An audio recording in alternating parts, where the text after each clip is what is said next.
Қайырлы күн, құрметті көрермендер. Каналымызға қош келіпсіздер. Біздің осыдан былайғы болатын жаңалықтарды өткізіп алмас үшін видеоның астындағы қызыл подписаться батырмасын басып қойыңыздар. Және де біздің каналымызды қолдап, міндетті түрде лайк батырмасын басып кетіңіздер. Ендеше бастаймыз.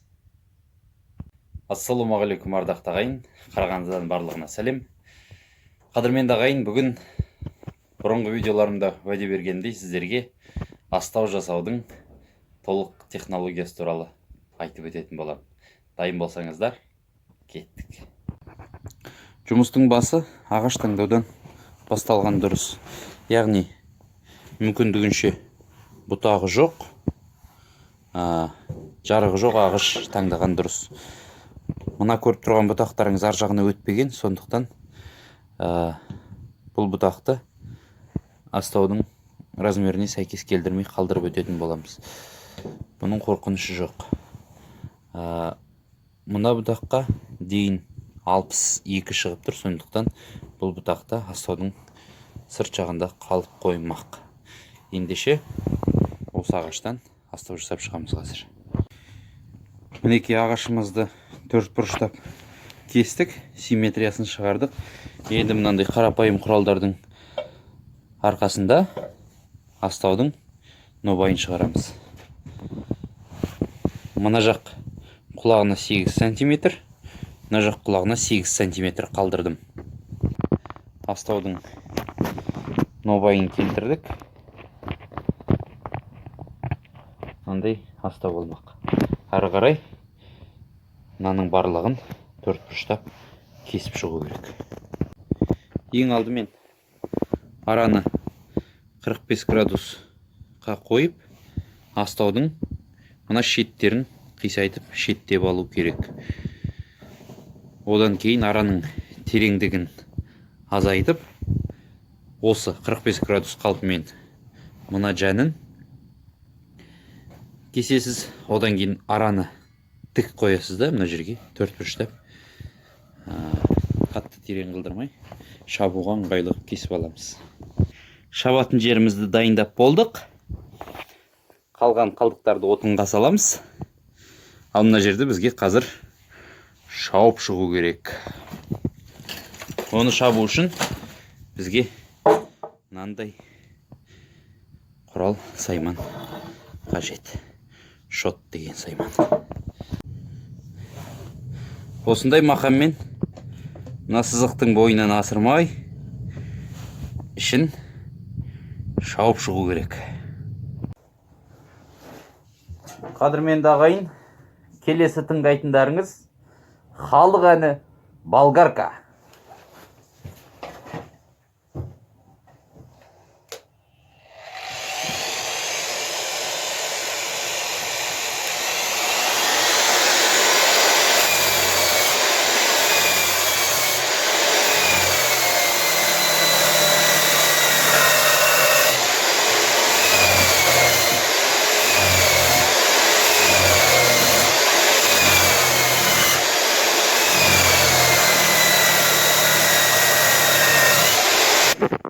Міне осындай әдіспен астаудың ішін мына сызықтың бойымен тегістеп шығу керек. Қазір мен сіздердің назарларыңыздан тыс астаудың ішін тегістеп шығайын, әрі қарай жалғасын көресіздер. Айтпақшы, көз бен мұрынды сақтайтын сақтық шараларын, тыныс жолдарын сақтайтын шараларды ұмытпаңыздар. Шаң-шаң болған жұмыстың алғашқы нәтижелері мынандай болып жатыр.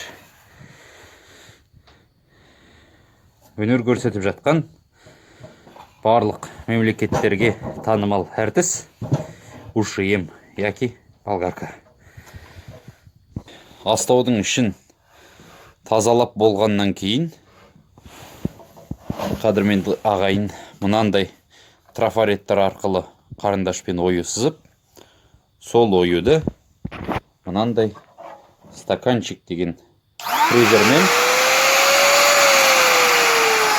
астаудың бетіне түсіреміз. Астауымыздың бетіне трафарет салынып бітті. Енді мынау шеттерін шетін тереңдететін фрезермен ойып шығуымыз керек. Қадірменді ағайын, мынау бір қолмен түсіріп тұрғандықтан түсіріп қатар жұмыс істеу сәл ыңғайсыздау, сондықтан кезең-кезеңімен осылай түсіндіріп жатырмын. Әрі қарай мынау астаудың шетін мынандай фрезермен, яғни оятын фрезермен шетін жарты болмаса 7 мм-ден жарты сантиметрден тереңдетіп 1,5-2 см тереңдікке дейін жеткізуіміз керек.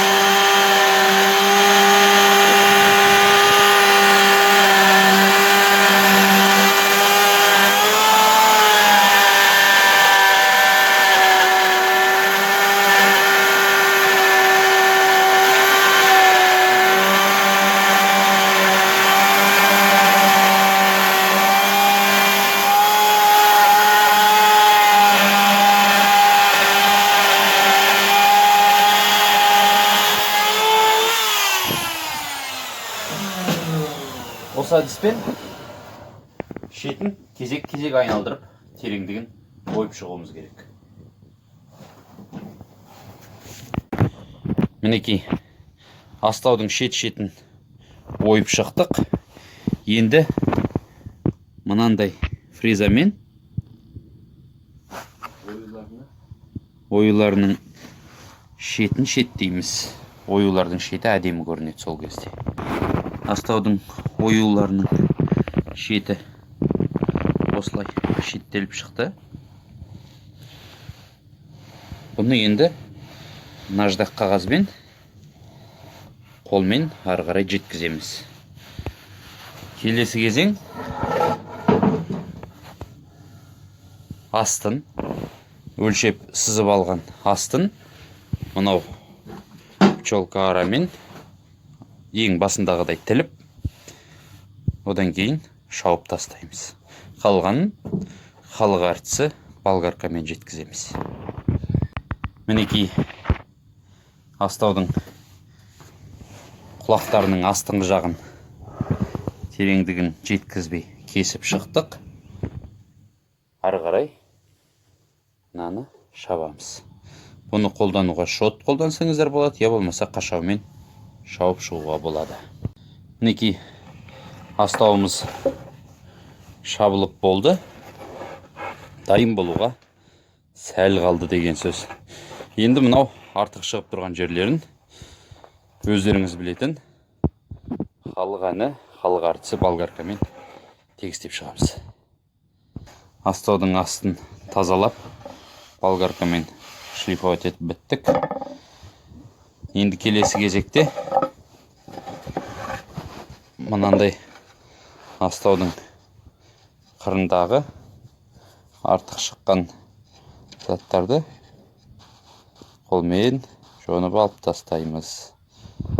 Одан кейін қолмен наждақтау арқылы осының барлығын тегістеп, ішін майлап, сыртын лақтап орнатады.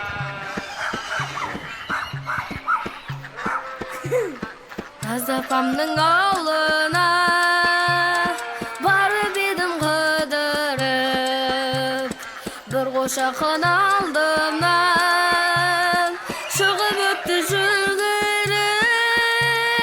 Ақпандайлай мекен, шеге мекен бал мекен, кеттім оны сағынып, қошаққаным қайда екен. Азапамның ауылына барып едім қыдырып,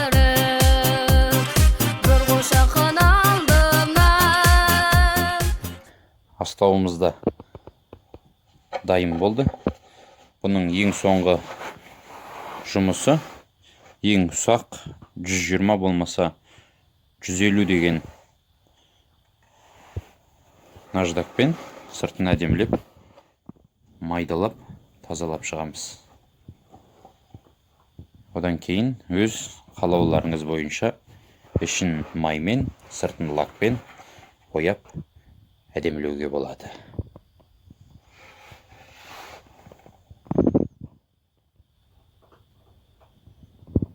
Астаулар бояудың бірінші сатысынан өтті.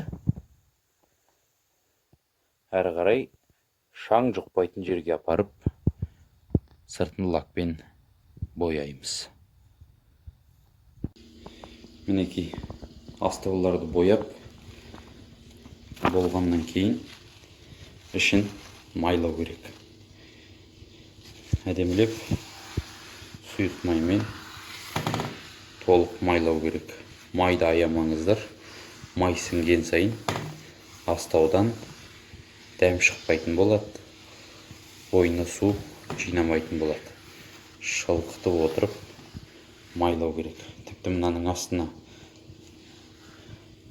қалқып тұратындай май құйып, бір суткаға қалдырып қойсаңыздар болады.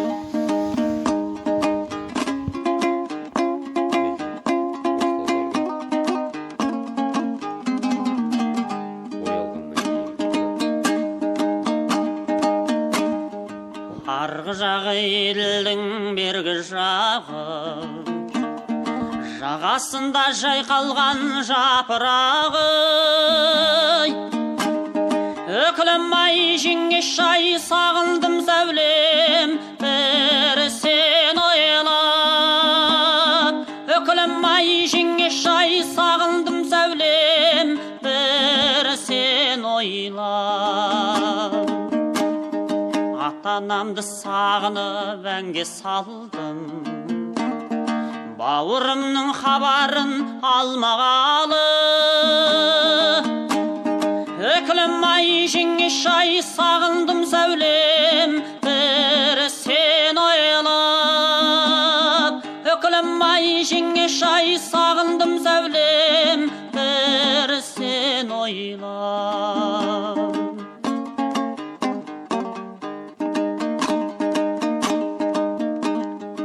Ақ қағазға хат жаздым қаламалы, жүрек сырын қозғалтар әнге салып. Өкілім ай жеңгеш ай сағындым сәулем, бір сен ойлап. Өкілім ай жеңгеш ай сағындым сәулем, бір сен ойлап. Ойнап күліп жүруші жеңгеше тай.